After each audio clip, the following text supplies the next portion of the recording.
What's up, you guys? It's Martika here, and I provide consulting mainly to female entrepreneurs to create a predictable path to financial independence. So I wanted to drop in here today and share a little bit more about the work that I do and also how I can support you and guide you to achieve financial independence if that is one of your goals. And just to clarify, when I say financial independence, I'm not talking about you being able to take care of your main bills and things like that. Like, I've figured that you already have that sorted. I'm really talking about how you can build assets that will cash flow you and eventually cash flow you more than your actively earned income, which will put you into a position of being completely financially independent and taken care of. If you chose to walk away from your main line of income, you'd be totally sorted and fine.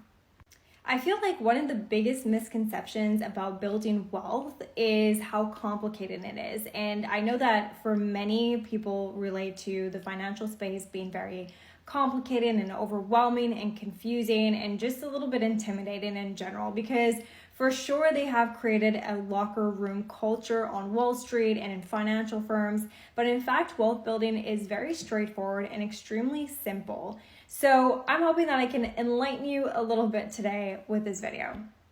A big part of the work that I do with my clients and my consulting clients is creating a step-by-step plan for them to be able to build the wealth that they want and gain a lot of clarity on how to do that and the process to go through.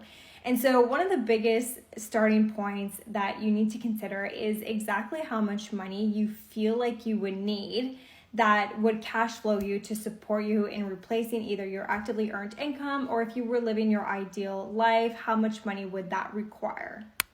So you have to identify the amount of net worth you would require today. And you would also have to ask yourself, what do you think you can earn as a rate of return on your investment? So if we take, for example, the stock market as an average, it has an average of 8% annual return, but you also have to include inflation on that. So you have to deduct inflation. So if you were to Google the average rate of inflation globally, it'd be between 4 to 5%. So let's say you take your 8% rate of return, you would deduct 4% to include inflation, and you would get a rate of return of around 4%. And then you would run your numbers based on that, and you would start building out a savings plan and investment plan that aligns with that. So let me know in the comments if you have any questions. If you want me to go deeper on this, I'd be more than happy to. Just let me know.